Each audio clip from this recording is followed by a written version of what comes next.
Hello नमस्कार दोस्तों, मैं निर्मल आप सबका एनवी क्लासेस में स्वागत करता हूँ। हमारी एक क्लास चल रही है लुसेंट की, जिसमें हम लोग हिस्ट्री पॉलिटी दोनों स्टार्ट कर चुके हैं। और हिस्ट्री हम पढ़ चुके हैं पूर्व वैदिक एरा तक, यानी पूर्व वैदिक काल तक हम पढ़ चुके हैं। आज हमें पढ़ना है लेटर वैदिक एरा, जिसमें हम लोग पढ़ेंगे वहां का समाज, वहां की सोसाइटी, वहां की राजनीति, धर्म, अर्थशास्त्र, अर्थव्यवस्था, सॉरी, वहां की ज्योग्राफी पूरा हम कंप्लीट करेंगे। देखिए, अब क्या चेंजेस आए पहले वो समझते हैं, फिर हम आगे बढ़ेंगे। जो आर्यंस थे, हमने देखा थे पहले कबीले वाले जीवन जी रहे हैं। अब वो अपने आप को सेटल करने लग चुके हैं। जी हाँ, अब वो छोटे छोटे जनपद में कन्वर्ट हो चुके हैं। अब सेटल हो गए। अब बड़े लेवल पे क्या कर रहे हैं, एग्रीकल्चर भी कर रहे हैं। अब एग्रीकल्चर करेंगे, बड़ा जनपद बनेगा, उसको संभालने के लिए एक राजा भी होगा जो अपनी प्रजा को संभालेगा। वहां का क्या चलाएगा, प्रशासन भी चलाएगा। देखिए, जैसा एरिया बढ़ता जाएगा वैसा प्रशासन बड़े लेवल पर बढ़ता जाएगा। और ऐसे ही हुआ। जैसे इतने ब्राह्मण बोलते हैं, सॉरी, आर्यवर्त बोलते हैं कि जो आर्यन से कहाँ सेटल हो गया, पूरी तरह से नॉर्थ इंडिया भी सेटल हो चुके हैं। कोंगोसी नदी के किनारे सेटल हो चुके हैं, नर्मदा, सदनीरा, चंबल, यहाँ भी आर्यंस आ चुके हैं। जनपद बन चुके हैं, कुरु बन चुका है, जैसे पुरुष और भारत से मिलकर पंचाल बन चुका है, तुर्वस और क्रिवेस के मिलकर। मतलब ऐसे बहुत सारे जनपद का उदय हुआ। जनपद के बाद बनेंगे महाजनपद। तो हमें बहुत सारा राजनीतिक, सामाजिक, धार्मिक और आर्थिक चेंजेस देखने को मिलेंगे। हम एक एक बदलाव पढ़ेंगे। देखिए, क्या होता है जब एक लाइफ में परिवर्तन आता है, तो वहां के समाज, वहां की राजनीति, हर चीज में क्या आता है, छोटे छोटे चेंजेस आने लगते हैं। यहाँ पर भी चेंजेस आए, वो क्या क्या चेंजेस आए देखते हैं। चलो, पहला चेंजेस देखेंगे कि अब बड़े बड़े किंगडम। अब पहला चेंजेस देखते हैं पॉलिटिकल यानी राजनीतिक। क्या क्या देखेंगे उसमें कि अब क्या आ चुके हैं, बड़े बड़े किंगडम और सेटल सिटीज आ चुकी है। अब मतलब ऐसे शहर आ चुके हैं जो पूरी तरह से क्या है, सेटल, क्योंकि ये लोग क्या करने लगे, एग्रीकल्चर। वो घुमगड़ वाला जीवन उन्हें छोड़ दिया। मतलब पहले क्या होता था, जानवरों को चराना वाला जीवन से हटकर अब कहाँ आ चुका है, एग्रीकल्चर। अब एग्रीकल्चर करेंगे तो पैसा आएगा, पैसा आएगा तो अपने जीवन को अच्छे से व्यतीत करेंगे, तो सेटल लाइफ आ गई। तैतरीय ब्राह्मण बोलता है कि किंगशिप का नया सिद्धांत आ गया। तो अब राजा का सिद्धांत आ चुका है। कौन बोल रहा है, ये तैतरीय ब्राह्मण बोल रहा है। एक नए नए कुछ ऑफिसर आ चुके हैं, अधिकारी आ चुके हैं, जैसे भगत एक अधिकारी था जो क्या टैक्स क्या करता है, टैक्स को कलेक्ट करता है, जो कर रहे उसको कलेक्शन कर रहा है। सारथी आ चुका है जो घोड़े को चलाता है। एक अक्षबापा आ गया है जो कुरियर का काम करता है। मतलब नए नए अधिकारी आ चुके हैं। सेनानी और ग्रामीणी वैसे ही जैसे थे पहले।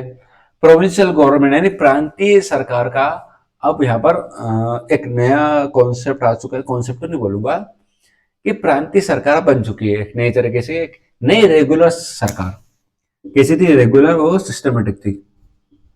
रेगुलर और सिस्टमेटिक सरकार आ चुकी है। जैसे यदि 100 गांव को देखो तो उन्होंने ग्रुप बना लिया। ये 100 गांव को क्या बोलते हैं, शतपति।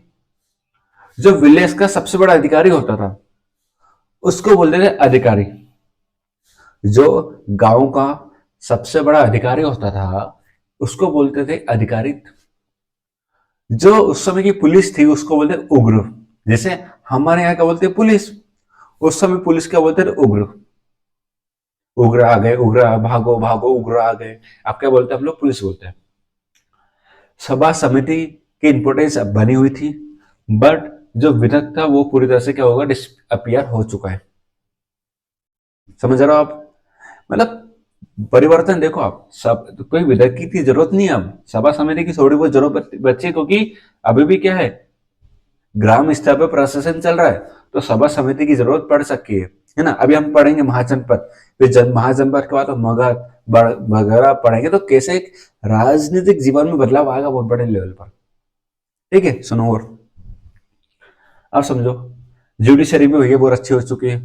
देखो, ब्राह्मण की इंपोर्टेंस बढ़ चुके हैं वो पढ़ूंगा मैं समाज में, सामाजिक, धार्मिक, अर्थव्यवस्था में। कि अब जो ब्राह्मण है वो मतलब सबसे ऊपरी कास्ट है, अपर कास्ट है।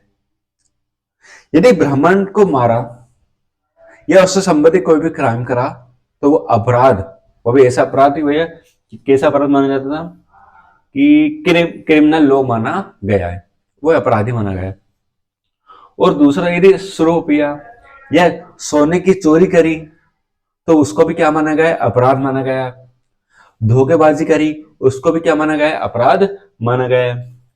और यहाँ पर जो राजा होता था वही सारे डिसीजन लेता था जुडिशरी को लेकर, है ना। जो भी न्याय फैसले लेना वो किसके हाथ में था, उस समय राजा के हाथ में हुआ करता था। चलो ये हो गया पूरा अपना राजनीतिक जीवन किसका, लेटर वैदिक एरा में। अब हम पढ़ते हैं समाज। समाज में क्या है सर? सर आपने वर्ण व्यवस्था पढ़ी थी एक बार, याद करो अभी कुछ पहले, कुछ दिन पहले, कल ही पढ़ी थी, कुछ दिन पहले। क्या वर्ण व्यवस्था में हमने देखे 4 वर्ण थे, ब्राह्मण, क्षत्रिय, वैश्य, शूद्र। सबसे ऊपर आप ब्राह्मण, सबसे नीचे शूद्र। अब देखो, अब यहां पर जो स्थिति थोड़ी सी बदल चुकी है। कैसे? ब्राह्मण की इंपोर्टेंस और ज्यादा बढ़ चुकी है और शूद्र की इंपोर्टेंस और ज्यादा गिर चुकी है। क्या होता है, यदि समाज में एक वर्ग ऊपर उठेगा तो दूसरा वर्ग गिरेगा। समझ रहे हो मैं क्या बोल रहा हूं? समाज में यदि एक वर्ग उठेगा तो दूसरा वर्ग गिरेगा। सेम एज इट इज यहीं पर हुआ। जो सामाजिक में देखेंगे हम तो यज्ञ करने वाला जो ब्राह्मण था, जो यज्ञ करने वाला ब्राह्मण था, उसकी इंपोर्टेंस यहां पर बढ़ चुकी है। भाई साहब भगवान जैसा बन चुका है। मतलब यदि राजा को किसी भी प्रकार की सलाह लेनी है तो किससे लेता था, वो ब्राह्मण से। वो उसकी सलाह को मना भी नहीं कर सकता था राजा। मतलब अब देखो कितनी इंपोर्टेंस बढ़ चुकी है ब्राह्मणों की। उसके बाद आर्यन से एक क्लास हो गए वैश्य और शूद्र। शूद्र को माना गया कि ये नॉन आर्यंस है। क्या है ये? Non Aryans. मतलब शूद्र की स्थिति में और गिरावट आ गई है। ठीक है। एक नया सिस्टम आ चुका गोत्र का, जैसे हमारा चलता है ना उस गोत्र का। जैसे सेम कास्ट है, सेम गोत्र के हुए तो भाई बहन जैसे माने जाते हैं, ऐसे यहाँ पर आ चुका है, गोत्र सिस्टम आ चुका है। इंटरकास्ट मैरिज है, मतलब एक हायर क्लास वाला एक लोअर क्लास वाला से शादी कर सकता है। मतलब जैसे लड़का वो हायर क्लास का और लड़की हुई लोअर क्लास की, या लड़का वो लोअर क्लास का या लड़की हुई हायर क्लास की, तो एक दूसरे से शादी कर सकते हैं। लेकिन एक ही कंडीशन है, क्या? यानी लड़का या लड़की दोनों में से कोई शुद्र होगा तो शादी की परमिशन नहीं दी जाएगी। मतलब बिल्कुल शादी अलाउड नहीं है शूद्र के साथ। एक हायर क्लास की शूद्र के साथ शादी नहीं अलाउड नहीं है। बाकी वैश्य के साथ शादी कर सकता है, क्षत्रिय के साथ शादी कर सकता है, बस शूद्र के साथ नहीं। शूद्र आपस में शादी कर सकते हैं, कोई बंदिश नहीं है। ठीक है। और आगे बढ़ते हैं। 4 आश्रम हमें यहाँ पर देखने को मिले। 4 आश्रम में आपके कौन कौन से, जैसे क्या होता है, लेटर वैदिक रहा है, पहले भी हम लोग पढ़ेंगे वैदिक कल्चर में। तो एक मानव के पूरे जीवन काल को 4 आश्रम में बांटा गया था। कौन कौन से आश्रम में बांटा गया था? ब्रह्मचर्य, गृहस्थ, वानप्रस्थ और संन्यास। मतलब 25-25 साल में बांटा गया है। सूर्य के 25 साल कैसे जीवन व्यतीत करेंगे? ब्रह्मचर्य का। फिर 25 साल बाद शादी हो जाएगी और गृहस्थ। फिर 25 साल बाद वानप्रस्थ। फिर 25 साल सन्यासी जीवन व्यतीत करेंगे। ठीक है। ये सब हमें क्या मिलता है जाबाली उपनिषद में। जाबाली उपनिषद में हमें सॉरी क्या बोलते हैं इसको, 4 आश्रम की जानकारी मिलती है। और 4 पुरुषार्थ भी देखने को मिलते हैं, धर्म, अर्थ, काम और मोक्ष। ठीक है। 4 आश्रम और 4 मोक्ष दोनों चीजें हमें देखने को मिलती है। और दोनों किस में लिखा गया? जाबाली उपनिषद में लिखा गया है। 4 आश्रम समझ गया, ब्रह्मचर्य आश्रम, बाबू भूल जाता हूँ सॉरी, ब्रह्मचर्य आश्रम, गृहस्थ आश्रम, वानप्रस्थ और सन्यासी। 4 पुरुषार्थ कौन कौन से? 4 पुरुषार्थ धर्म, अर्थ, काम और मोक्ष। ना एक क्लास में ले लूंगा कि पुरुषार्थ की, ब्रह्मचर्य की, सॉरी 4 आश्रम की, पुरुषार्थ की, उसके बाद अपना बस संस्कार की, और आश्रम भी एक क्लास में पढ़ लेंगे सारा अपन। ठीक है। अब जो महिलाओं की स्थिति वो गिर चुकी है। लेटर वैदिक एरा में जो महिलाओं की स्थिति उस पर बहुत भारी गिरावट आ चुकी है। सर कैसी गिरावट? जो हम सर इसका सबूत मिला आपको, कहीं पर मिला ना सबूत? मित्रयणी संहिता में मिला कि जो महिला है, सॉरी मित्रयणी संहिता में लिखा कि समाज में 3 बुराई है, शराब, महिला और डाइस। जी हाँ, हमें मैत्रेय संहिता में ये देखने को मिला है कि समाज में 3 बुराइयां हैं, शराब है, महिला है और ढाई सैनी पासा। मतलब महिलाओं की स्थिति और गिर चुकी है। ठीक है, और समझो 2 तरह के विवाह और मिल रहे हैं हमें, अभी पढ़ेंगे 8 तरह के विवाह और है यहाँ पर। एक टाइप ऑफ मैरिज, ठीक है, मोनोगोमी और पॉलीगोमी, मतलब एक पति एक पत्नी भी रख सकता है और एक से ज्यादा पत्नियां भी रख सकता है। मोनोगोमी यानी एक पत्नी एक पति। तो क्या होगा, मोनोगोमी जैसे हिंदू कल्चर में आज की तारीख मतलब आज के ट्रेंड में चल रहा है मोनोगोमी। पॉलीगोमी यानी एक से ज्यादा पत्नी रखना, तो वो किस में आता है, पॉलीगोमी में आता है। उसके बाद यज्ञवल्क्य के कार्य में लिखा कि एजुकेशन ले सकती है महिलाएं, बस इतना। मतलब एक अच्छी पॉजिटिव मुझे देखने को मिला है कि वुमेन्स को एजुकेशन लेना अलाउ है, बट किसी भी पॉलिटिकल असेंबली में अलाउड नहीं है ना। उनको समाज की बुराई कहा गया है, देखो आप। और ऐसा माना गया है कि ऐत्रेय ब्राह्मण में तो ये बोल दिया कि जो बेटा होता है वो परिवार की सुरक्षा करता है और बेटी को मायसे माना गया। मतलब देखो किस प्रकार से गिरा हुआ समाज था उस समय, मतलब गिरा हुआ तो नहीं बोलूंगा, कैसी गिरावट आ चुकी थी महिलाओं की स्थिति में। ठीक है, हाँ और बोलो और क्या है सर। 16 संस्कार है, 4 आश्रम में और 8 प्रकार का विवाह है।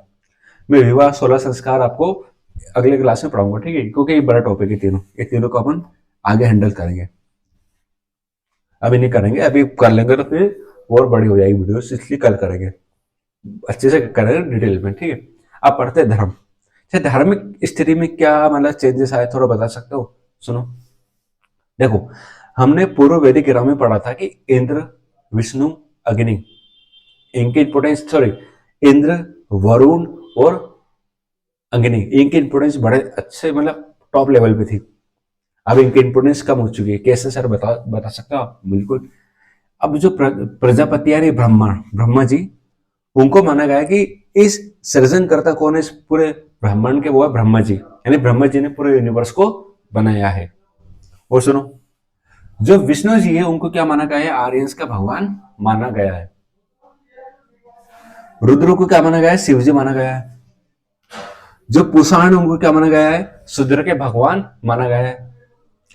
और ब्रदर उपनिषद में लिखा है पुनर्जन्म संस्कार कर्म के बारे में लिखा गया है। ये सब क्या है, चक्र है, 16 संस्कारों का क्या है, चक्र है। सुनो क्या क्या हो चुका है, प्रजापति की इंपोर्टेंस बढ़ चुकी है, विष्णु जी की गॉड ऑफ वारिस मानते हैं, रुद्र को शिव जी मानते हैं, शिव जी का रूप मानने लगे, रुद्र मतलब पशुओं का भगवान, उनको शिव जी का रूप मानने लगे। पुषाण को क्या मानने लगे, शूद्र का भगवान मानने लग गए, है ना। ब्रदर उपनिषद में पुनर्जन्म संस्कार कर्म इन सब की बात करने लग गए। अब तो ना धार्मिक स्थिति भी थोड़ी सी बदलती हुई हमें नजर आ रही है। अब किसकी इंपोर्टेंस बढ़ चुकी है, प्रजापति की, ठीक है। मतलब सबसे ऊपर कौन है, ब्रह्मा, विष्णु, शिव, ठीक है। अब समझते हैं यज्ञ, यज्ञ 2 प्रकार के, एक लघु यज्ञ और एक महायज्ञ। चलो लघु यज्ञ जो प्राइवेट में करवाया जा रहा है, सिंपल होते हैं, वो होते हैं अपने। ये लघु यज्ञ कौन कौन से, देखो जैसे लिखा आपने, पंच महायज्ञ, अग्निहोत्र, दर्शन यज्ञ, ये सब है ना। अब महायज्ञ भी है, महायज्ञ क्यों करवाते हैं, महायज्ञ राजा अपने स्थिति को, मतलब अपने, ये बोलो ना, ये बोल सकते हैं कि अपन रॉयल सेक्रीफाइस को करने के लिए, अपनी स्थिति को दर्शाने के लिए करता था महायज्ञ। कौन कौन से महायज्ञ है, एक राजसु यज्ञ, ठीक है, जो इसमें क्या होता था, मतलब अपने राज्य को प्रदर्शन के लिए किया जाता था। एक वाजपेयी यज्ञ, इसमें 17 दिनों से लेकर पूरे 1 साल तक वाजपेयी यज्ञ चलता था। और एक अश्वमेध यज्ञ, मतलब जिसमें घोड़े की सेक्रीफाइस किया जाता था। हाँ, अश्वमेध यज्ञ में क्या होता था, एक घोड़े को भेज दिया, जहां तक घोड़ा गया है वो अपना राज्य, जहां घोड़े को रोक, मतलब जिस राज्य ने यदि घोड़े को रोका तो उस राज्य से लड़ाई करनी पड़ती थी, समझ गए। घोड़ा छोड़ दिया राजा ने, जहां तक घोड़ा गया वहां तक पूरा राज्य अपना। जिस किसी राज्य ने रोका तो उसको युद्ध करना पड़ता है, बोलते हैं अश्वमेध यज्ञ। फिर एक और यज्ञ बुक में लिखा है, अग्नि अष्टमा यज्ञ। इसमें क्या होता था, जानवरों की बलि दी जाती थी, ठीक है। His wife spend aesthetic life for before यज्ञ, मतलब इस यज्ञ से पहले जो उनकी वाइफ होती थी, सन्यासी के जीवन को जीना पड़ता था, ठीक है। इस अवसर पे क्या पीते थे ये लोग, सोमरस का सेवन करते थे। तो ये हो गया हमारे पूरे 4 महायज्ञ। आप समझते हैं कि अर्थव्यवस्था यानी आर्थिक जीवन। पहले समझो एग्रीकल्चर। अब यहाँ का जीवन कैसा आ चुका है, सुनो मैंने क्या बोला पहले, ये लोग कहते हैं केटल हर्टर्स से, मतलब जानवर को चराना इनका मेजर काम था। अब क्या आ चुका है ये लोग, अब क्या करने लग गए, एग्रीकल्चर करने लग गए, यानी खेती करने लग गए। खेती करेंगे तो पैसा आएगा, पैसा आएगा तो एक सेटल लाइफ की ओर बढ़ेंगे। 24 ऑक्सीजन में 24 हल मिले हमें, है ना। और क्या मिला, खाद भी मिली, मतलब ये लोग किसका यूज कर रहे हैं, खाद का भी यूज कर रहे हैं। नए नए ऑक्यूपेशन मिला हमें, सॉरी किस किस की खेती हो रही है यहाँ पर, चावल की, बारले की, जौ और शीशम की खेती हो रही है। फिशरमैन, वॉशरमैन, डायर और डोर कीपर, ये नए नए हमें ऑक्यूपेशन देखने को मिले हैं। यहाँ पर लोगों को नॉलेज था आर्यन का, भैया लोहा, अब लोगों को लोहे का ज्ञान हो चुका है, ठीक है। हाँ, मर्चेंट का एक ऑर्गेनाइजेशन गण सृष्टि हमें देखने को मिला, यानी व्यापारियों का हमें एक ग्रुप मिला, संगठन मिला, जिसको हम लोग गण या सृष्टि बोलते हैं। चलो एक चीज जो बतानी थी मुझे, अब लोग पेज नंबर पे आओ।